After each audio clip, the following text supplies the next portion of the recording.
Hey guys, welcome back. We were dealing with the alcohols and we were saying this thing that alcohols are the compounds having one OH group as a part of their structure. And after this concept of alkenes, we have been shifted to the next topic, which is called alcohols. General formula, functional group of alcohol is already discussed, and we know now that how to implement this general formula to develop the formula. But remember this thing, it will be a hint for you to start writing the formula of alcohol with OH separately. You may write this thing like in a compact way as well. For example, I am just giving you an example of C3O C3H7OH. Okay, this just it is mentioned over here. Okay, now this can be written as C3H8O as well. Both of them are equally correct. But the upper formula, I will suggest you to write down this practice for this formula. Why it is so? Because it has OH as a part of it. Okay, and OH is separately there. So it is just giving you a hint that it is an alcohol. When you will make more and more practice, then things can become easier for you as well. For this C3H8O, I will give you one more hint that why it is considered as an alcohol. Okay, so I would like to tell you that try to write the displayed formula, the formula in which all the bonds are shown. No doubt the displayed formula is taking more and more time. Why it is so? Because we have to draw the bonds for every element, every atom, etc., etc. But it is just saving you from many of the mistakes. It is just guiding you on the right track. Okay, so this was the naming of the alcohol, and these are the topics related to the physical properties of alcohol. One more thing which I would like to inform you about the physical properties of alcohol is this, that alcohols have this OH group. I'm just going to little bit zoom it. Okay, so alcohols have OH group, but they are not alkaline. Okay, they are neither alkaline nor acidic, not alkaline. Okay, and alcohols are, although they have OH groups, so sometimes the students are just confusing them with bases. These are not bases. Okay, these are the organic compounds having OH as a part of it. So I'm writing very clearly that alcohols are considered as neutral compounds here. Okay, then one more thing is there, that if you are going to place a damp red litmus paper, damp red or damp blue litmus paper. So guys, just give me a reminder, just give me a chance to let you know this thing, that I'm trying to give you this reminder thingy, that damp red and damp blue litmus papers were used to tell the acidic or basic nature of the substances.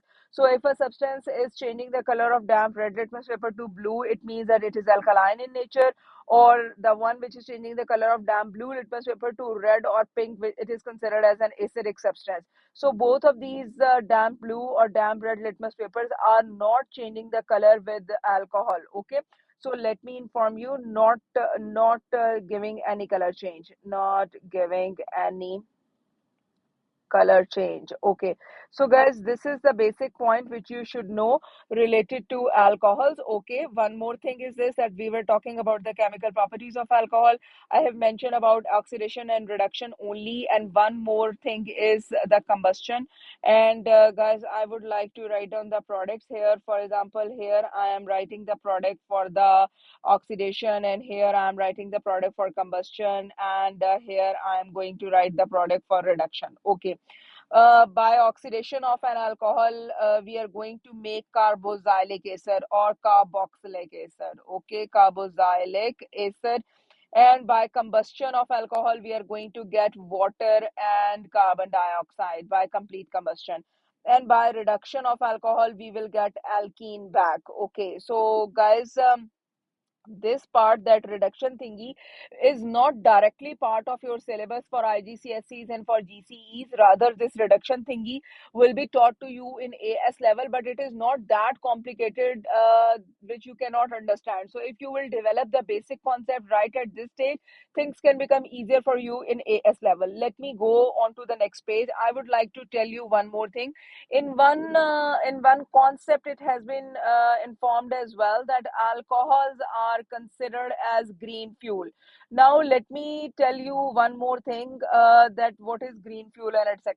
Okay, in some countries, alcohols are used as a fuel in the cars as well.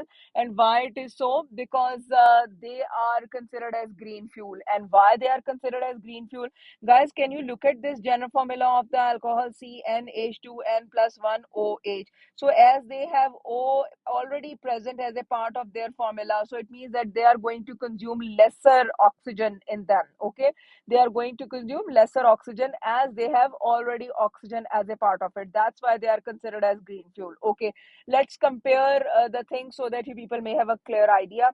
For example, this is C4H10. This is called an alkane, which is having 4 carbon atoms, so it is called as butane. Okay, I'm going to react it with oxygen, and here I'm going to react C4, the carbon atom C4H9OH. So this is an alcohol of 4 carbon atoms, and this is an alkane of 4 carbon atom. Both of them are going under combustion. Let's see what will be the product. So it is a complete combustion. So I'm going to make 4CO2 plus 5H2O. In the next one, I'm going to make 4CO2 plus 5H2O. OMG, the similar products are there. Can you look at there right now? 4 carbons, so 4CO2, 4CO2. Done. 10 hydrogens, so 5H2O. Okay, done. 9 plus 1, 10 hydrogens, so 5H2O. Done. Okay. Let me move on to the next point. Now, look at here right now. How many oxygens are there? There are total 8 oxygens and there is 5. So, 5 and 8 is 13. And what is the half of this? That is called 7.5. Okay, 7.5 O2, or you may write 13 divided by 2. Okay, that will be considered as correct as well, but it is always better to write the things in the whole figures. Why it is better? Because it is giving you a convenience. Some of the students are not finding points and fractions as easy as they are finding the whole figures, but let me inform you that all of these are correct. Okay, you may write in the fraction, you may write in the points, you may write in the whole figures. Okay, now come here. Okay, 4 into 2 is 8 and 5 is 5. So it is 5 ones are 5. So it is the total 13. And again, divided by 2, it is 7.5.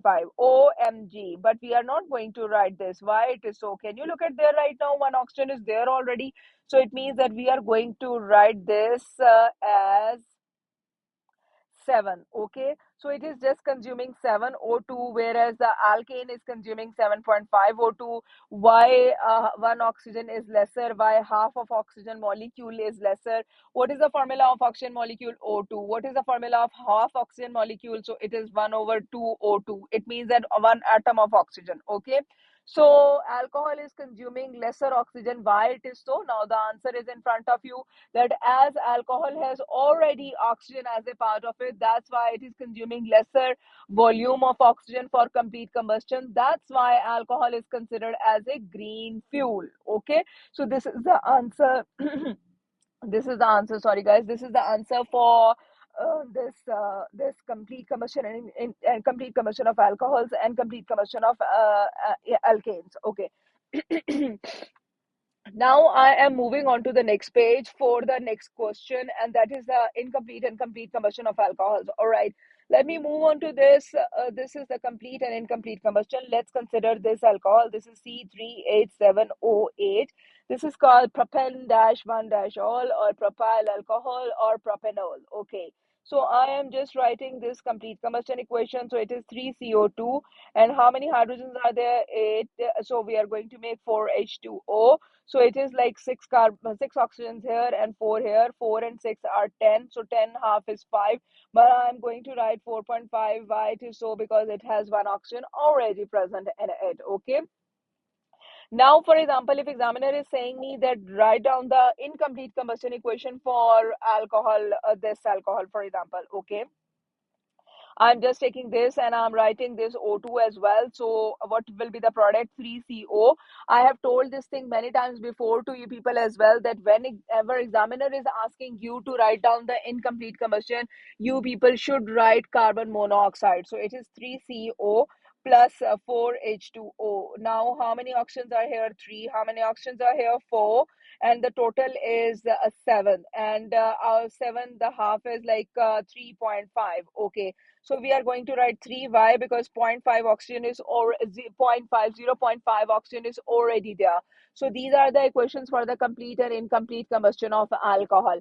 Now I am just telling you one more thing in the physical properties of the alcohol. It is written that soluble in water. One more thing is this, that soluble in water in all proportions. In all ratio. Okay, in all ratio. What is the meaning of all ratio? For example, if it is 100 centimeter cube container, 100 centimeter cube volume can be fitted into it, 100 centimeter cube liquid can be taken into it. So it is a possibility that we are going to take 10 centimeter cube of water and 90 centimeter cube of alcohol, or 10 centimeter cube of alcohol and 90 centimeter cube of water. So both ways it is 100% soluble. Both of them are 100% soluble into each other. Then let me move on to the next point, and that is related to this conduction of electricity.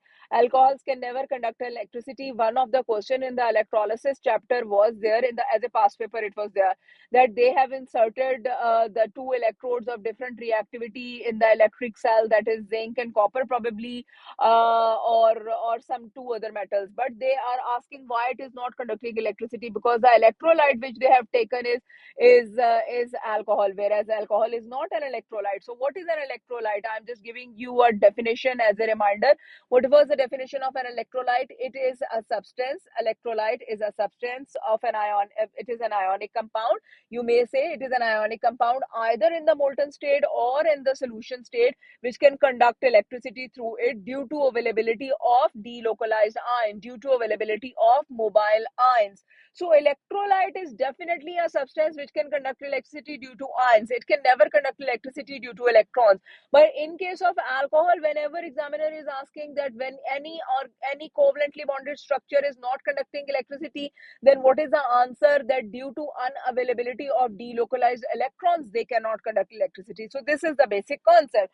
Now I am going to change the board and I'm going to take you to the oxidation of an alcohol. All right.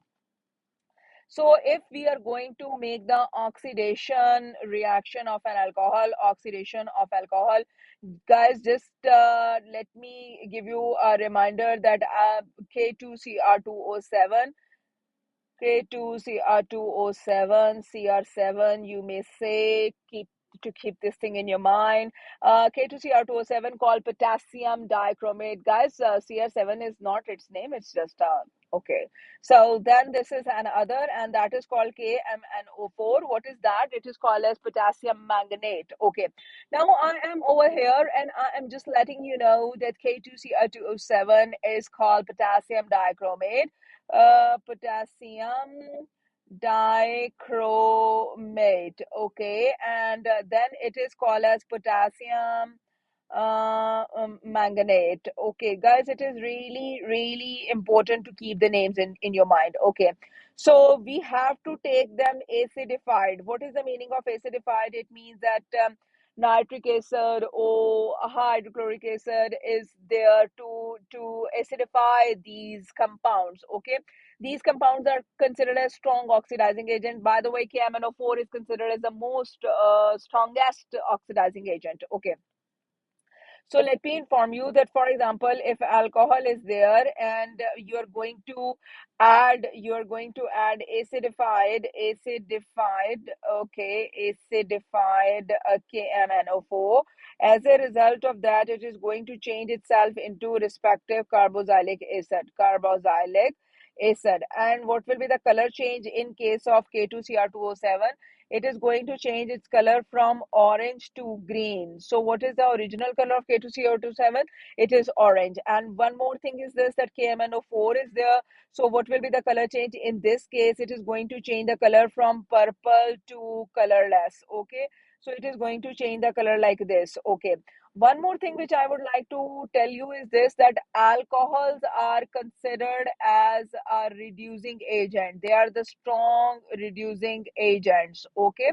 They are the strong reducing agents. So one more thing is this, that that's why they are changing the color of oxidizing agents. So recall that concept of oxidizing and reducing agents. Oxidizing agents are not changing the color of oxidizing agents. Similarly, reducing agents are not changing the color of reducing agents, and they are changing the colors of each other. Okay. Now, one more thing is this, that in case of alcohol, what type of the reaction, for example, there will be. For example, if you are going to take ethanol and you are going to treat it with KMNO4, and let me write down how I can write the hydrogen ions like this. So it means that acidified, it means that acid is present over there. Okay, you may write this thing acidified. It is going to change itself into ethanoic acid, respective acid. Okay. Similarly, if you are going to take propanol, propanol is going to shift itself into propanoic acid. Propanoic acid. So respective acids will be formed. Okay. I would like to write down one equation here. So it is C2H5OH ethanol, and it is acidified KMNO4 over there. And what will be the product in that case? It is going to make CH3 COOH, CH3 COOH. Guys, this formula has been already introduced to you in the chapter of acid, bases, and salts. And now you people should keep this formula in your mind further. Okay, I would like to write down few more equations in the next class. Just take care of yourself. Allah Hafiz.